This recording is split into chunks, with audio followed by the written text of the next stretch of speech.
A gente está no nosso quarto encontro.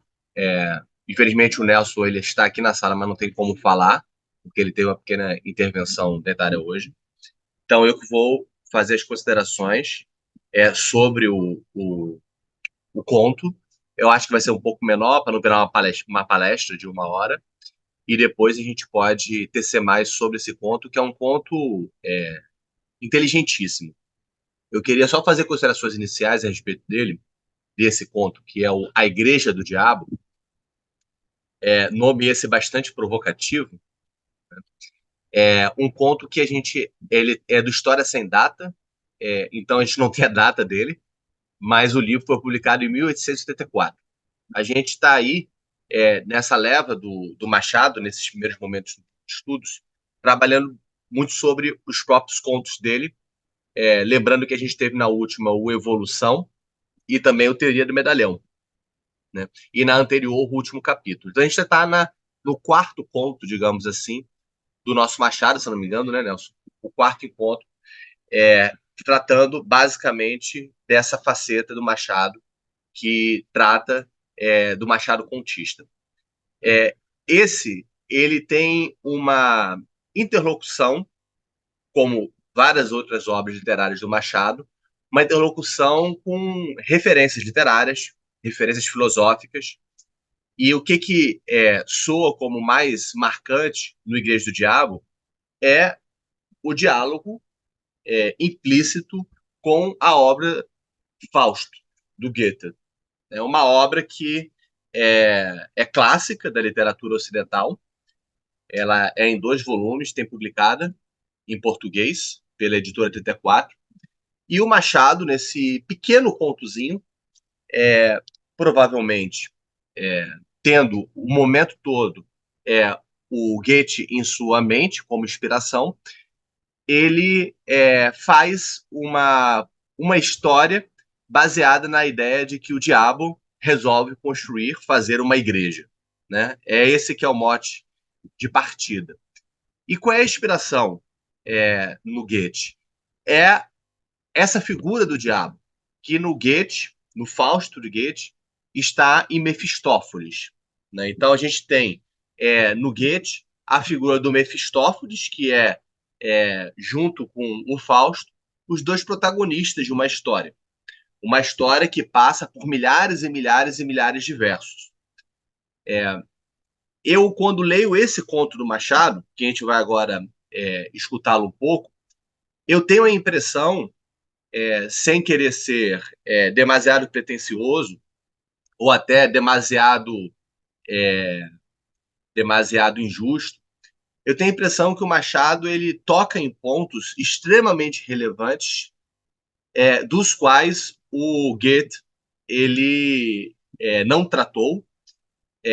E o Goethe, nessa obra, não sei se alguém já teve a oportunidade de lê-la, eu tive a oportunidade no grupo de estudos que a gente fez no Ateliê de Humanidades, e está ainda a retomar em 2024. A gente fez uma leitura desses 2 volumes do Goethe, estamos em 2/3 do último volume, e é uma floresta de símbolos e de exercícios literários. Uma obra clássica da poesia, talvez uma obra que fecha um grande período da poesia moderna e da poesia, sobretudo da poesia alemã, mas é um livro que muitas vezes se perde no meio do caminho, né? Até nesse volume que a gente tem, do Fausto, do Editor T4, tem muitas observações, notas literárias sobre esse texto, em que os próprios intérpretes e exegetas da obra falam assim: não sei muito bem o que estava querendo com isso, tem muitos elementos fragmentados, ainda que fosse uma obra de uma vida toda, né? A minha fala não é sobre o Fausto, então fico só a falar sobre isso para fazer um contraponto com o Machado, dizendo que esse pequeno conto do Machado traz coisas a pensar que me pareceram de uma relevância, em algumas vezes, maiores do que aquelas que me fizeram pensar o Goethe em Fausto. Claro que é difícil estabelecer uma comparação, porque são registros literários completamente diferentes, são pretensões completamente diferentes, mas é apenas o significado, digamos, da expressão do nosso literato, do nosso Machado de Assis, que conseguiu, num pequeno conto, trazer a figura do diabo com uma competência filosófica, ou pelo menos uma competência literária extremamente relevante, a ponto de dizer que não faz vergonha aos grandes literatos internacionais, como, por exemplo, o próprio Goethe. Dito isso, eu queria só fazer considerações rápidas. Vocês já estão vendo aqui na tela, que é o Igreja do Diabo. Ele é dividido em capítulos, bem curtinho, dá para a gente percorrer bem esse conto. E como eu disse, nós temos o personagem principal, o protagonista, que é o próprio diabo, que toma a decisão, tem a ideia mirífica, que é aquela de fundar a sua própria igreja. Um conto que, como muitos outros do Machado, é marcado pelo humor, obviamente, né? Então a gente tem aí nessa figura do diabo, que vai também interpelar a Deus, um certo conto que parece ser despretensioso, permeado de humor, mas que tem uma elaboração filosófica, bem do estilo do nosso Machado. Vamos situar lendo um pouco o conto. Eu vou ler, a gente vai ficando a par da história. Vamos começar para vocês entrarem em sintonia. Não sei se vocês chegaram a ler. Quem leu, por favor, pode ir comentando no chat. Capítulo 1 de uma ideia mirífica. Conta um velho manuscrito beneditino que o diabo, certo dia, teve a ideia de fundar uma igreja. Embora os seus lucros fossem contínuos e grandes, sentia-se humilhado com o papel avulso que exercia desde séculos, sem organização, sem regras, sem cânone, sem ritual, sem nada. Vivia, para assim dizer, dos remanescentes divinos, dos descuidos e obséquios humanos. Nada fixo, nada regular. Por que não teria ele a sua igreja? Uma igreja do diabo era o meio eficaz de combater as outras religiões e destruí-las de uma vez. Né? Isso soa engraçado e tem alguma coisa aí de reflexão, uma camada maior de profundidade, que é essa questão de imaginar como um diabo formar uma igreja, o que isso tem de implicância. O sucesso do diabo está na fragmentação. O diabo, que é o diabolos, aquilo que divide, né, em termos etimológicos, ele tem lucros contínuos e grandes, como diz o nosso conto, e se faz num processo em que pela negação que ele afirma sua essência, digamos, e pela fragmentação, pela separação entre as pessoas, as coisas, a separação e fragmentação do mundo. E esse diabo, digamos, quis dar um passo a mais. Por causa do seu sucesso, resolve então, por que não, criar uma igreja, ou seja, organizar uma instituição que tivesse a doutrina do diabo. Né? Ato curioso esse. Não me recordo quem são as outras figuras literárias, outros literatos que tenham pensado nessa possibilidade. Vá, pois, uma igreja, concluiu ele. Escritura contra escritura, breviário contra breviário. Terei a minha missa com vinho e pão à farta, as minhas prédicas, bulas, novenas e todo o demais aparelho eclesiástico. O meu credo será o núcleo universal dos espíritos, a minha igreja uma tenda de Abraão. E depois, enquanto as outras religiões se combatem e se dividem, a minha igreja será única. Não acharei diante de mim nem Maomé nem Lutero. Há muitos modos de afirmar, há um só de negar tudo. Eu achei brilhante essa frase do Machado. Há muitos modos de afirmar, há só um de negar tudo. Isso poderia se fazer toda uma reflexão durante horas sobre as possibilidades de interpretação de uma frase dessa, em termos metafísicos, em termos lógicos.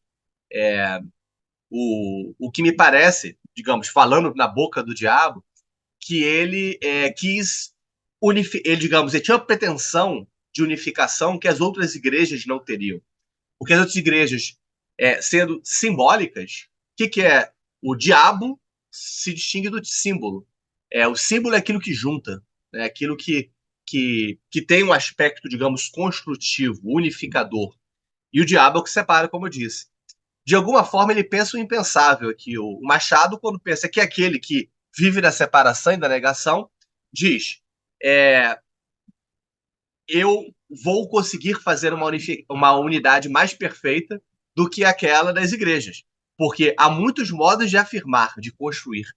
Construções de doutrinas, de ritos e construções, digamos, de comunidade, que uma parte da vida religiosa é vida comunitária, é constituição de uma certa forma de viver em comum, podem ter várias, né? Assim como existem povos no mundo, sociedades no mundo, culturas no mundo. Mas de negar só haverá uma. É, eu, é, dá muito a pensar nisso, né? Se o quanto que isso teria de verdadeiro ou só ficcional. Imaginar que a negação é uma só. E a gente pode até imaginar ao longo do conto qual é a implicação dessa frase. Dizendo isso, o diabo sacudiu a cabeça e estendeu os braços, com um gesto magnífico e varonil. Né? Aquela coisa do diabo pedante, né? E cheio de si, que é uma das figuras que tem uma dos caracteres que tem de uma figura que é expressa como diabólica. Em seguida, lembrou-se de ir ter com Deus para comunicar-lhe a ideia e desafiá-lo. Levantou os olhos, acesos de ódio, ásperos de vingança, e disse consigo: Vamos, é tempo.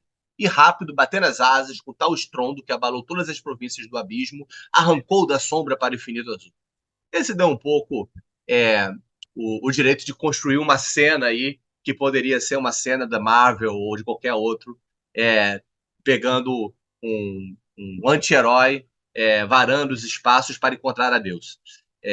Um pouco de lirismo e de composição de cena. Dá até para imaginar aí um acompanhamento da cena dele até chegar ao céu e chegar lá na conversa entre Deus e o diabo. Aqui entra o interlocutor, né, e essa história contada a partir dessa entrave entre o diabo querendo montar sua igreja e peitando Deus, que vai ter uma certa reação, que é essa que a gente vai ver. Capítulo 2, entre Deus e o diabo. Deus recolhia um ancião quando o diabo chegou ao céu.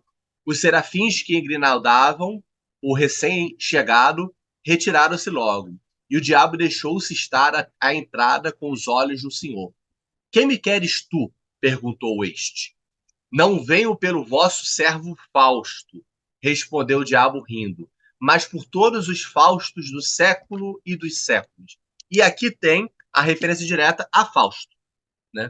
Que é o Fausto do Goethe. Eu vou terminar de ler aqui, depois eu falo um pouquinho sobre o que ele quis dizer com isso, qual é a alusão.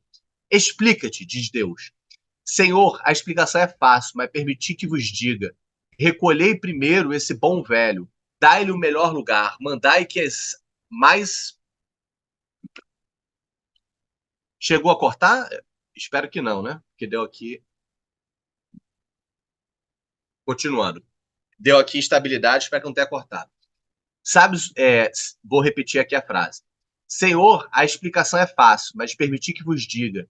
Recolhei primeiro esse bom velho, dai-lhe o melhor lugar, mandai que as mais afinadas cítaras e alaúdes o recebam com os mais divinos coros. Sabe o que ele fez? Perguntou o Senhor, com os olhos cheios de doçura. Está falando de um terceiro, né?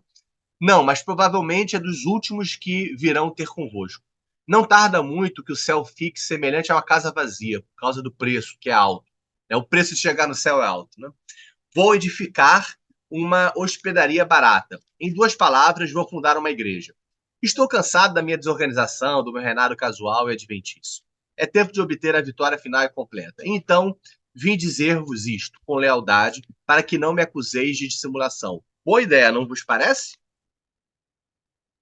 Responde Deus. Vieste dizê-la, não legitimá-la, advertiu o Senhor. Perfeito, né? Então, o que o diabo ele não quer legitimar? Ele quer se afirmar e pela negação. Né? Então, ele fala, quando Deus fala, você não quer legitimar, é porque não espera que Deus diga sim, que seja, que a minha vontade seja a sua, ou que a sua vontade se faça, e aí legitimar pelo divino. Não é disso que o diabo, não é isso que o diabo espera. Ele apenas queria peitar Deus. Né? Tendes razão, acudiu o diabo. Mas o amor próprio gosta de ouvir o aplauso dos mestres. Verdade é que, neste caso, seria o aplauso de um mestre vencido, uma tal exigência. Senhor, dê sua terra. Vou lançar minha pedra fundamental. Então ele vai deixar a casa do Senhor vazia. Até porque o custo de entrar na casa do Senhor é alto. E ele promete uma coisa muito barata, uma hospedaria. Vai, quereis que venha anunciar-vos o remate da obra? Responde Deus, não é preciso, basta que me digas desde já por que motivo, cansada tanto da tua desorganização, só agora pensaste em fundar uma igreja. O diabo sorriu com certo olhar de ar de escárnio e triunfo. Tinha alguma ideia cruel no espírito. Algum reparo picante no alforje de memória. Qualquer coisa que nesse breve instante de eternidade o fazia crer superior ao próprio Deus. Mas recolheu o riso e disse: só agora concluiu a observação, começada desde alguns séculos, e que as virtudes filhas do céu são em grandes números comparáveis às rainhas, cujo manto de veludo rematasse em franjas de algodão, que é a metáfora que ele lança que vai até o final. Ora, eu proponho-me a puxá-las por esta franjas de algodão, as virtudes, e trazê-las todas para a minha igreja. Até delas virão as de seda pura. Então, pelas franjas, ele conseguiria puxar as coisas, né, de um manto de veludo e, no final das contas, se tornar a única igreja possível. Eu ainda não parei para raciocinar mais sobre as implicações dessa metáfora, até de repente Nelson poderia falar um pouco mais sobre isso pelo chat. Velho retórico, murmurou o Senhor. Olhai bem, muitos corpos que ajoelham aos vossos pés nos templos do mundo, traz as anquinhas da sala e da rua. Os rostos tingem-se do mesmo pó, os lenços cheiros dos mesmos cheiros. As pupilas centelham de curiosidade e devoção entre o livro santo e o bigode do pecado. Vede o ardor, a diferença ao menos, porque esse cavalheiro põe em letras públicas os benefícios que liberalmente espalha, ou sejam roupas ou botas ou moedas ou quaisquer dessas matérias necessárias à vida. Mas não quero parecer que me detém coisas miúdas. Não falo, por exemplo, da placidez com que este juiz da Irmandade nas procissões carrega piedosamente ao peito um vosso amor e uma comenda. Vou a negócios mais altos. Nisto, os serafins agitaram as asas pesadas de fastio e sono. Miguel e Gabriel fitaram no Senhor um olhar de súplica. Deus interrompeu o diabo. Tu és vulgar, que é o pior que pode acontecer a um espírito da tua espécie, explicou-lhe o Senhor. Tudo o que dizeis ou digas está dito e redito pelos moralistas do mundo. É assunto gasto. E se não tens força nem originalidade para renovar o assunto gasto, melhor é que te cales e te retires. Olha, todas as minhas legiões mostram no rosto sinais vivos do tédio que lhes dá. Esse mesmo ancião parece enjoado. E sabes tu o que ele fez? Já vos disse que não. Depois de uma vida honesta, teve uma morte sublime.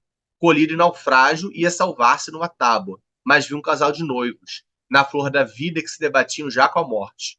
Deu-lhes a tábua de salvação e mergulhou na eternidade. Nenhum público, a água e o céu por cima. Onde achas aí a franja de algodão? Pergunta Deus. Senhor, eu sou, como sabeis, o espírito que nega. Negas esta morte? Nego tudo. A misantropia pode tornar aspecto de caridade. Pode tomar aspecto de caridade. Deixar a vida aos outros para o misantropo é realmente aborrecê-los. Retórico e sutil, exclamou o Senhor. Vai, vai, funda a tua igreja. Chama todas as virtudes, recolhe todas as franjas da seda, né? Do algodão. Convoca todos os homens, mas vai, vai. Debalde, o diabo, tentou proferir alguma coisa a mais. Deus impusera-lhe silêncio. Os serafins, a um sinal divino, encheram o céu com as harmonias de seus cânticos. O diabo sentiu, de repente, que se achava no ar. Dobrou as asas e, como um raio, caiu na terra. Pois bem,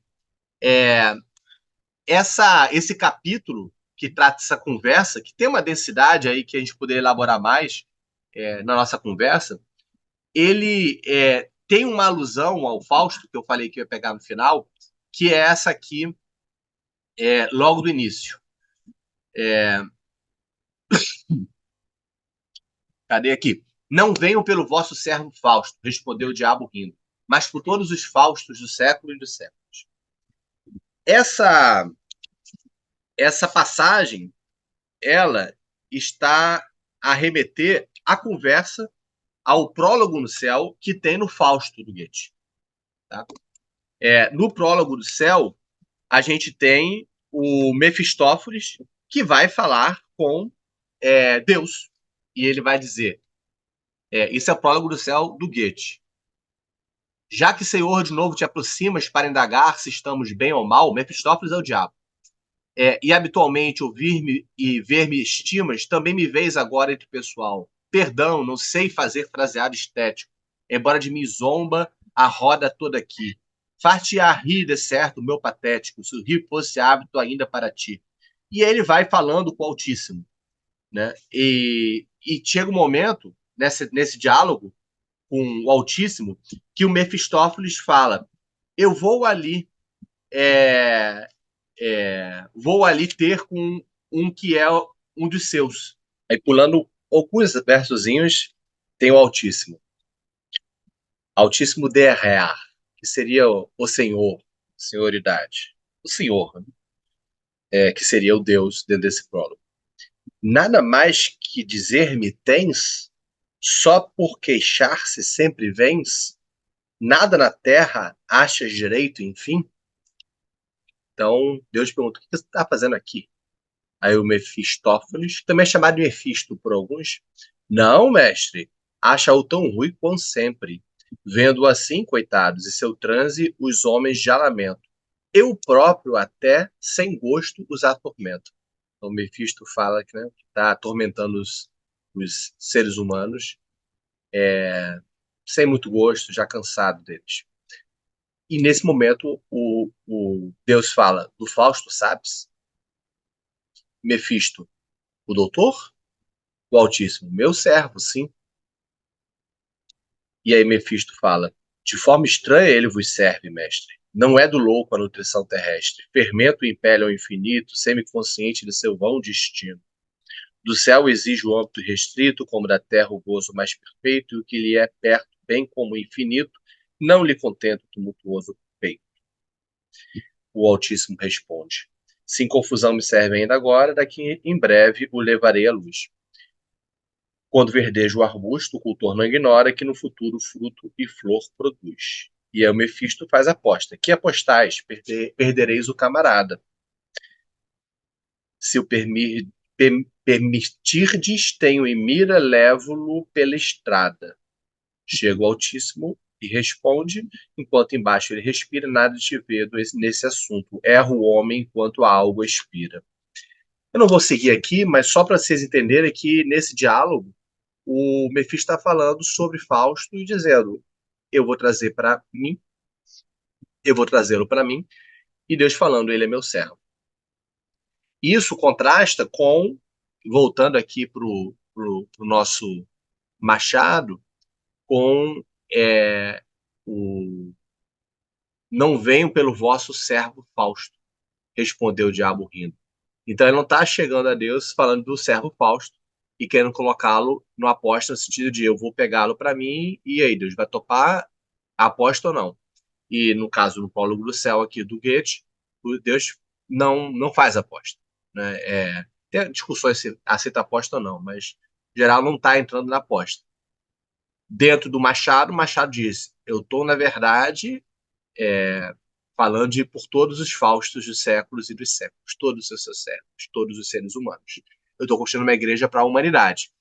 Eu não estou aqui somente para te desafiar a respeito de Fausto.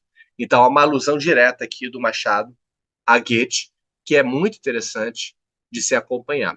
O Altíssimo, Deus fala para o Mefistófeles que o homem de bem, na aspiração que obscura o anima, da trilha certa se acha sempre a par. Aí diz o Mefistófeles: bem, bem, meu dia se aproxime, minha aposta está a salvo. Mas permiti que o meu triunfo exprima, tão logo que eu atinjo o alvo, em gerar pó com deleite papalvo, com a serpente minha ilustre prima. Aí diz Deus: também nisso eu te dou poderes plenos, jamais te odiei a ti e aos teus iguais. É o magano que me pesa menos, de todos vós, demônios que negais. O humano afã tende a afrouxar ligeiro, só sobra em breve e integral repouso. Aduzo-lhe por isso o companheiro, que como o diabo influi e incita laborioso. Mas vós, filhos genuínos da deidade, gozai a rica e viva amenidade.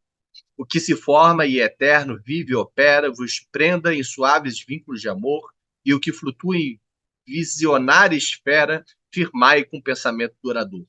É uma densidade poética que não vou discernir aqui, não vou entrar em meandros. Aí termina com Mefistófeles dizendo: vejo uma ou outra vez o velho com prazer, romper com ele é que seria errôneo. É de o grande senhor louvável proceder, mostrar-se tão humano até para com o demônio. Nesse cenário, que é um prólogo grande de 10, 20 páginas, o, o, o Goethe está colocando Mefistófeles desafiando Deus com uma aposta, dizendo: eu vou reinar ali embaixo e eu vou pegar o Fausto. E Deus fala: você vai mexer com o Fausto, mas Fausto é um dos meus. E o Mephistófeles fala: eu tô te desafiando, eu tô te botando na aposta e agora eu vou lá. E aí começa efetivamente a poesia depois desse prólogo. Quando o Machado coloca aqui essa alusão, ele está exatamente botando isso. Não venham pelo vosso servo Fausto, que é a expressão que Deus faz quando fala com Mefistófeles no Goethe. Ele é o meu servo. Né?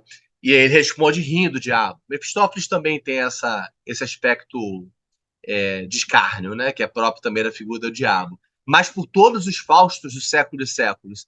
Então aí, e com isso eu termino a análise desse capítulo para ir para a igreja mesmo, o que seria a igreja, aí nessa também, digamos, enfrentamento que o diabo faz a Deus, no Machado, enquanto que em Goethe a gente tem a aposta que Mefistófeles faz com o Altíssimo, nesse cenário a gente tem um diabo que quer mais do que o Mefistófeles, em certo sentido. Ele quer pegar todos os Faustos.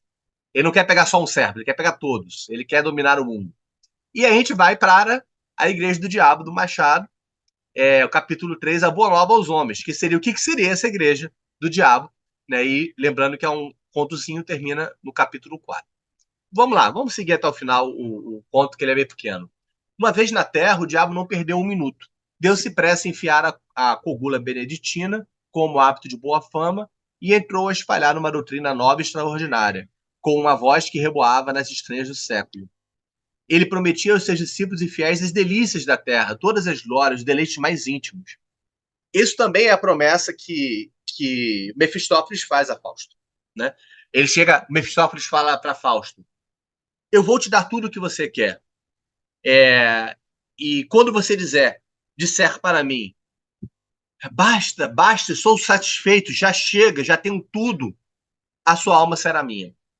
Né? Então, quando você já tiver, digamos, no limite de todas as satisfações, dizer, já chega, já consegui tudo, sua alma será minha.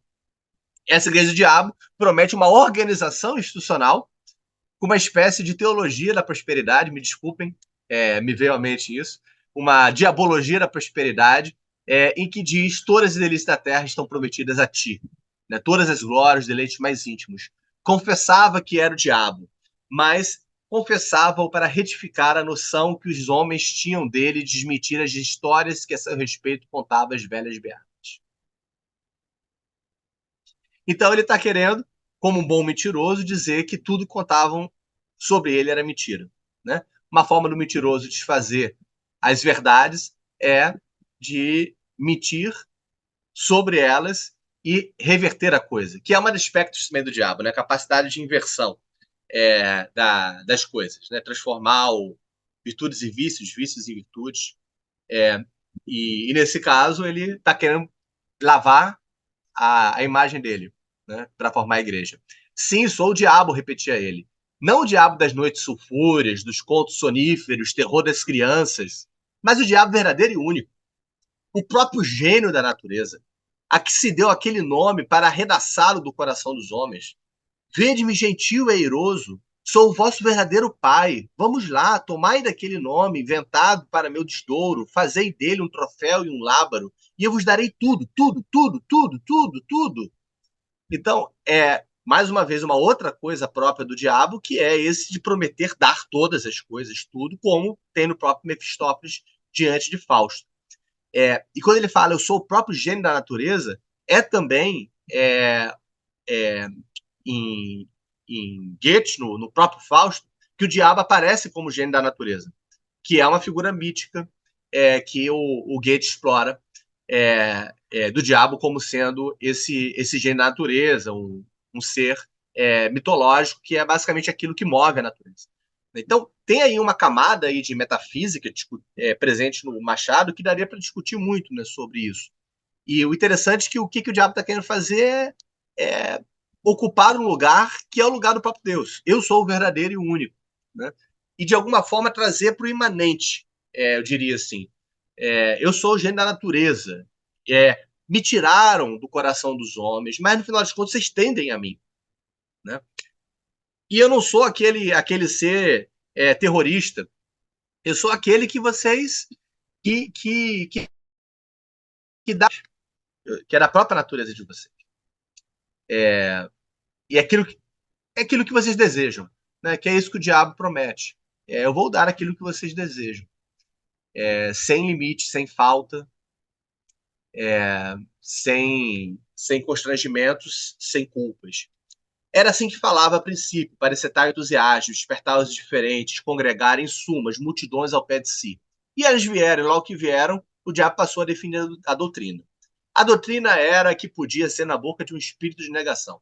Isso quanto à substância, porque acerca da forma, era umas vezes sutil, outras cínica e deslavada. Engraçado, né? O diabo ele vai negar tudo, então vai começar a doutrina que ele vai começar a falar aqui, vai negando, vai do espírito dos vícios, né? De negar qualquer tipo de virtude que tenha um aspecto construtivo, mas na forma tem a retórica, como Deus fala, você é um retórico, não é porque você pode falar escancaradamente aquilo que é um cinismo deslavado, muitas vezes, tem que ser sutil, e aí o diabo sabe ser sutil, ele é um bom retórico, ele sabe, como também no Mefistófeles do Goethe, ele sabe mudar de forma para convencer as pessoas, né, segundo também dizendo que é conveniente, pela sutileza, invertendo as coisas. Confie só em mim, porque você confia no outro. Eu que sou a pessoa de confiança. São as artimanhas do diabo. Clamava ele que as virtudes aceitas deviam ser substituídas por outras, que eram as naturais e legítimas. Veja só, as naturais. A soberba, a luxúria, a preguiça foram reabilitadas. Ele vai começar a inverter, que é coisa da igreja, do diabo, se ele fosse criar uma igreja, como é o caso. E assim também a avareza, que declarou não ser mais do que a mãe da economia. Veja só, ele vai começar a trazer uma certa. Você lembra um pouquinho da própria lógica da economia mesmo, da sociedade capitalista de alguma forma. Ela funciona segundo essa lógica também. Né? Não sei se Machado tinha em mente isso, a sociedade capitalista nascente, o mundo da economia moderna, mas, de certa forma, a economia moderna ela faz isso. Com a diferença de que a mãe era robusta e a filha uma esgalgada. A avareza ela é mãe da economia, mas não gera muita coisa. Diferente do capitalismo que, que, que a avareza ela produz coisas, ainda que esgalgue muito. Né? A ira tinha a melhor defesa na existência de Homero. Sem o furor de Aquiles não haveria Ilíada. Musa, canta a cólera de Aquiles, filho de Peleu. A ira, uma é uma dos vícios, né, dos pecados capitais para a Igreja Católica, só que ela é um algo, a ira ou a cólera é algo natural, e não só isso, pode ser o grande motor de um épico, como a Ilíada, né? E era até alguma coisa numa sociedade guerreira, de etos guerreiro como a antiga, algo extremamente valorizado, ainda que tivesse que ser afirmada sem a hybris, sem o excesso, né? Que os gregos eles primavam pelo bom termo, de não se deixar levar pelos excessos. A tragédia ocorre quando os excessos ocorrem. O mesmo disse da gula, que produziu as melhores páginas de Rabelais e muitos bons versos de Aesop, virtude tão superior que ninguém se lembra das batalhas de Luculo, mas das suas ceias. Foi a gula que realmente o fez imortal. Mas ainda pondo de lado essas razões de ordem literária ou histórica para só mostrar o valor literário daquela virtude, quem negaria que era muito melhor sentir na boca e no ventre os bons manjares em grande cópia do que os maus bocados ou a saliva do jejum? Então, todos os pecados eles são ressignificados enquanto ser aquilo que os seres humanos valorizam. né? E, digamos, numa anti-ascese, uma anti-atividade de purificação, de, de abstinência, de sacrifício, que é aquilo que está dentro do horizonte da igreja cristã. Pela sua parte, o diabo prometeu substituir a vinha do Senhor, expressão metafórica, pela vinha do diabo, locução direta e verdadeira. A vinha do Senhor é aqui, vamos banquetear, vamos aproveitar a vida, pois não faltaria nunca aos seus com o fruto das mais belas cepas do mundo. Quanto à igreja, pregou friamente que era a virtude principal, origem de propriedades infinitas, virtude preciosa, que chegava a suprir todas as outras e ao próprio talento. Essa igreja do diabo, ela permitiria, então, que todas essas dádivas infinitas de um mundo em que as verdadeiras virtudes são aquilo que eram tidos como vício, pode se realizar. As turbas corriam atrás dele entusiasmadas. O diabo incutia-lhe, a grandes golpes de eloquência, toda a nova ordem de coisas, trocando a noção delas, fazendo amar as perversas e detestar as sãs. Que é isso que eu falei, o diabo inverte, né? Os vícios e as virtudes. Nada mais curioso, por exemplo, do que a definição que ele dava de fraude. Chamava-lhe o braço esquerdo do homem, o braço direito era a força, e concluía: muitos homens são canhotos, é estudo. Ora, ele não exigia que todos fossem canhotos, não era exclusivista. Que uns fossem canhotos, outros destros, aceitava todos, menos os que não fossem nada. A demonstração, porém, mais rigorosa e profunda foi a da venalidade. Uma casuística do tempo chegou a confessar que era um monumento de lógica. A venalidade, diz o diabo, era exercício de direito superior a todos os direitos. Se tu podes vender a tua casa, o teu boi, o teu sapato, o teu chapéu, coisas que são tuas por uma razão jurídica e legal, mas que em todo caso estão fora de ti, como é que não podes vender a tua opinião, o teu voto, a tua palavra, a tua fé, coisas que são mais do que tuas, porque são a tua própria consciência? Isto é, tu mesmo. Negá-lo é cair no absurdo, no contraditório. Então, veja só a mercantilização de tudo, né? Que seria próprio da igreja do diabo. Pois não há mulheres que vendem os cabelos? Não pode um homem vender uma parte do seu sangue para transfundi-lo a outro homem anêmico? E o sangue e os cabelos, partes físicas, terão um privilégio que se nega ao caráter, à porção moral do homem? Demonstrado assim o princípio da venalidade, o diabo não se demorou em expor as vantagens de ordem temporal ou pecuniária. Depois mostrou ainda que, à vista do preconceito social, conviria dissimular o exercício de um direito tão legítimo, o que era exercer ao mesmo tempo a venalidade e a hipocrisia, isto é, merecer duplicadamente. Quando você fala que exercer ao mesmo tempo a venalidade e a hipocrisia, eu vejo isso muito presente nas próprias igrejas que não são nomeadamente do diabo nos tempos de hoje. Né? E descia, e subia, examinava tudo, retificava tudo. Está claro que combateu o perdão das injúrias e outras máximas de brandura e cordialidade. Não proibiu formalmente a calúnia gratuita, mas induziu a exercê-la mediante retribuição ou pecuniária ou de outra espécie, nos casos, porém, em que ela fosse uma expansão imperiosa da força imaginativa e nada mais, proibia receber nenhum salário, pois equivalia a fazer pagar a transpiração. Engraçado que a calúnia ela virou também uma forma é monetizável também no mundo de hoje das redes sociais, né? Todas as formas de respeito foram condenadas por ele como elementos possíveis de um certo decoro social e pessoal. Salva, todavia, a única exceção do interesse. Mas essa mesma exceção foi logo eliminada, pela consideração de que o interesse, convertendo o respeito em simples adulação, era este o sentimento aplicado e não aquele. Engraçado, o interesse é aquilo que restaria numa cidade de mercado, digamos. Você pensa o mercado somente como tendo um articulador único, seria um interesse. As pessoas trocam por interesses. E na própria história do mundo moderno, o discurso de legitimação da cidade capitalista foi quando buscou-se sair, como diz um autor chamado Albert Hirschman, das paixões aos interesses, dizendo o interesse dominaria, abrandaria, acalmaria e controlaria as paixões humanas. Quando os seres humanos são passionais, como na sociedade aristocrática, né, eles vão o tempo todo estar em guerra, né, se corromperem, estar em guerra, cometerem o mal. E o interesse, que seria aquilo que o mercado promoveria, permitiria que os ímpetos humanos para esses vícios, digamos, fossem brandos a partir da troca de mercadorias. Então, o interesse é aquilo que caracterizaria o mercado, até legitimaria o mercado na sociedade moderna. O interesse, a sociedade baseada no interesse, é a sociedade que teria acabado com a guerra. Quem tem interesses mútuos não vai guerrear mutuamente. É uma forma de sair da guerra. É claro que esse discurso ele caiu em terra com os acontecimentos do século XIX, XX e XXI. E o que Machado está falando aqui é que o diabo falou: não, interesse fica. O interesse é isso, né? É a lógica do mercado. Mas depois ele fala: não, até mesmo o interesse é brando demais. O melhor é a adulação mesmo. E aí ele mantém mais o vício mesmo como sendo aquilo que tem legitimidade.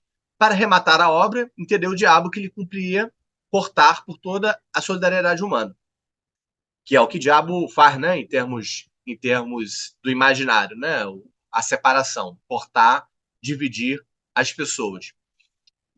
Com efeito, o amor do próximo era um obstáculo grave à nova instituição. Ele mostrou que essa regra era uma simples invenção de parasitas e negociantes insolváveis. Não se devia dar ao próximo senão indiferença, em alguns casos ódio ou desprezo. Mais uma vez, veja só, né? A safadeza do diabo. Ele invertendo e colocando então que a solidariedade era a artimanha de gente maquiavélica ou de gente maldosa. E com isso, a partir de uma teoria da conspiração, dizendo que o que se deve dar ao próximo não é solidariedade, mas indiferença. Né? Muito dentro do. Ou então ódio e desprezo. Imagina hoje em dia como é que tem muitas formas, tem muitos movimentos políticos que, a partir de teorias de conspiração, também levam a esse tipo de reversão das coisas e que a afirmação da solidariedade, do humanismo, é vista como sendo algo de parasitas, de safados, e que a verdadeira virtude é a indiferença, o ódio, o desprezo, a exploração, o egoísmo. Chegou mesmo a demonstração de que a noção de próximo era errada. E citava essa frase de um padre de Nápoles, aquele fino e letrado Galliani, que escrevia a uma das marquesas do antigo regime: leve a breca o próximo, não a próxima. A única hipótese em que ele permitia amar ao próximo era quando se tratasse de amar as damas alheias, porque essa espécie de amor tinha particularidade de não ser outra coisa mais do que o amor do indivíduo a si mesmo. A doutrina do diabo, a doutrina do amor a si mesmo, em todas as circunstâncias, e, no caso, por causa disso, amar as damas alheias, ou seja, mais uma quebra de tabu, né, da sociedade cristã, seria aceitável, seria estimulável. E como alguns discípulos achassem que uma tal explicação metafísica escapava à compreensão das turbas, o diabo recolheu um apólogo. 100 pessoas tomam ações de um banco para as operações comuns, mas cada acionista não cuida realmente senão dos seus dividendos. É o que acontece aos adúlteros. Este apólogo foi incluído no livro da sabedoria. É muito interessante isso, né? Então, é a justificação da cidade das ações que ele está dizendo, né? Aqui o Machado. Cada acionista cuida da sua própria ação e, supostamente, né, geraria um benefício da empresa, né, do todo. Ele também está aí, o Machado, pensando na justificativa da cidade de mercado.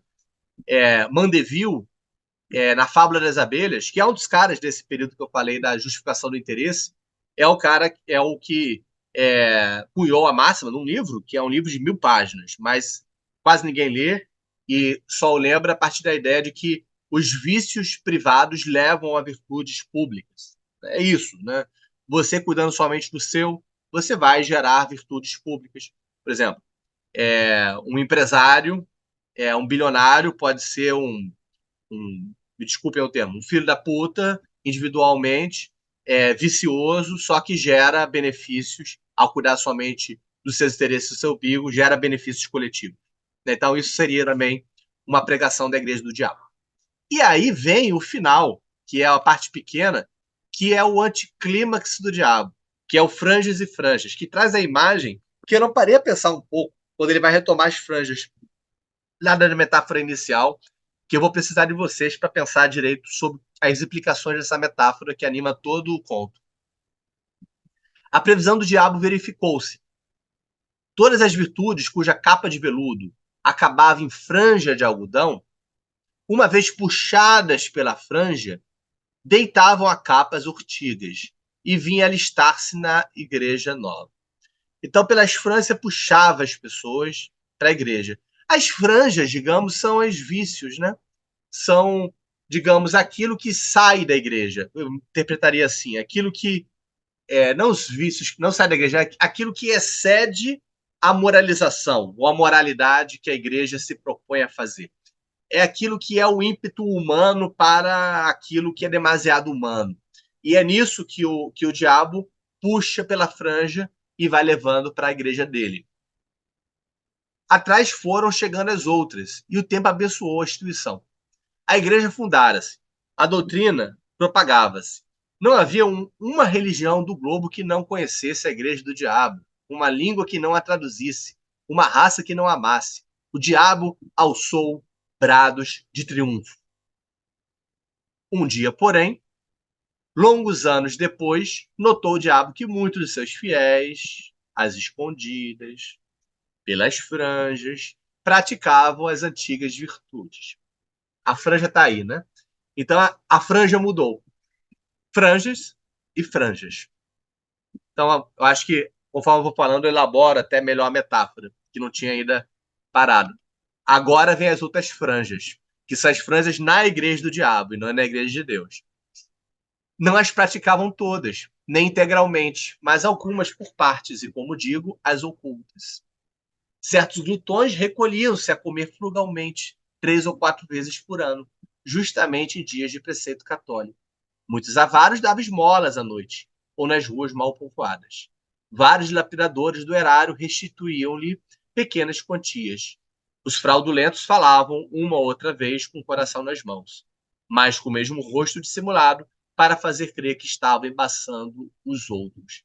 Então a hipocrisia daqueles que eram adeptos da igreja do diabo é quando eles fingiam ser viciosos, digamos. Fingiam seguir a doutrina do diabo, em que agir segundo o vício, a gula, a ira, a rapacidade, a avareza, era bom, deveria.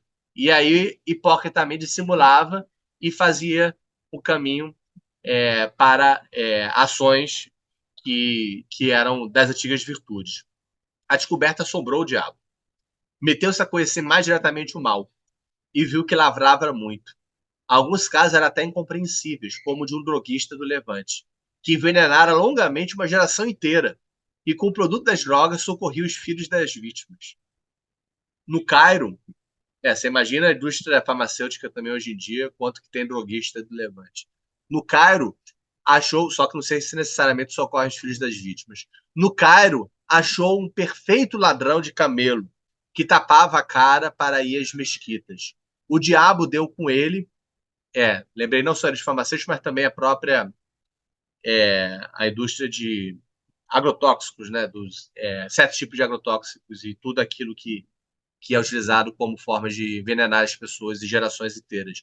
No Cairo, achou um perfeito ladrão de camelos que tapava a cara para as mesquitas. O diabo deu com ele a entrada de uma, lançou-lhe um rosto do procedimento. Ele negou, dizendo que ia ali roubar o camelo de um drogomano. Roubou-o e, com efeito, à vista do diabo, e foi dá-lo de presente a um muezzin, que rezou por ele a Alá. Interessante que ele vai remeter ao mundo muçulmano, né? Ele não vai trazer exemplos do mundo cristão, o Machado. Ele não está olhando só para o mundo cristão, ele vai lá para o mundo árabe. O manuscrito beneditino cita muitas outras descobertas extraordinárias, entre elas esta, que desorientou completamente o diabo. Um de seus melhores apóstolos era um calabrês, aí já é para a Itália, né? Varão de 50 anos, insigne falsificador de documentos, que possuía uma bela casa na campanha romana, telas, estátuas, biblioteca, etc. Era a fraude em pessoa. Chegava a meter-se na cama para não confessar que estava são, pois esse homem não só não furtava o jogo, como ainda dava gratificações aos criados. tendo angariado a amizade de um cônego, ia todas as semanas confessar com ele, numa capela solitária. E conquanto não lhe desvendasse nenhuma das suas ações secretas, bezia-se 2 vezes, ao ajoelhar-se e ao levantar-se. O diabo mal pôde crer tamanha aleivosia, mas não havia que duvidar. O caso era verdadeiro. Não se deteve um instante. O pasmo não lhe deu tempo de refletir, comparar e concluir do espetáculo presente alguma coisa análoga ao passado. Voou de novo ao céu, trêmulo de raiva, ansioso de conhecer a causa secreta de tão singular fenômeno. Deus ouviu-o com infinita complacência, não o interrompeu, não o repreendeu, não triunfou, sequer daquela agonia satânica. Pôs os olhos nele e disse-lhe: Que queres tu, meu pobre diabo? As capas de algodão têm agora franjas de seda, como as de veludo tiveram franjas de algodão. Que queres tu? É a eterna contradição humana. E fim do conto. Felizmente, ao longo da minha leitura e comentário, entendi bem a, a imagem. As capas de algodão da antiga igreja iam sendo puxados, né, pelas franjas e passaram, então, a seda do diabo, né, que é toda a pomposidade, a promessa de uma vida luxuosa, rica, em que não há limites para o desejo. Só que a seda também tem as suas franjas. E essas franjas de veludo acabam levando a franjas de algodão. Eis aí a contradição humana entre franjas e franjas. Então, é nisso aí que a gente tem um conto é, que é extremamente, digamos, profundo do ponto de vista moral. Poderia-se até ter uma discussão mais profunda do ponto de vista da discussão religiosa, metafísica, teológica, e de uma certa atualidade, a meu ver. Né? Ele toca em algumas coisas demasiado humanas, como esta, com a qual ele conclui na moral da história do conto, e, e a gente, lendo aí, como eu mesmo fiz em alguns momentos, a gente percebe vários elementos bem contemporâneos. Né? Será que não existe, o que seria a Igreja do Diabo, além dessa ficção do nosso Machado, né? Até que ponto a gente já não tem as igrejas do diabo presentes em nossa existência, seja como instituições, seja como certo aspecto da vida humana que se reitera dentro do contexto das nossas sociedades. Então é isso. Foi acabou sendo mais uma palestra minha a respeito uma leitura palestrada minha a respeito do conto. Queria saber de vocês, Carla, Nélio, Nelson, se tem comentários, escutá-los um pouco.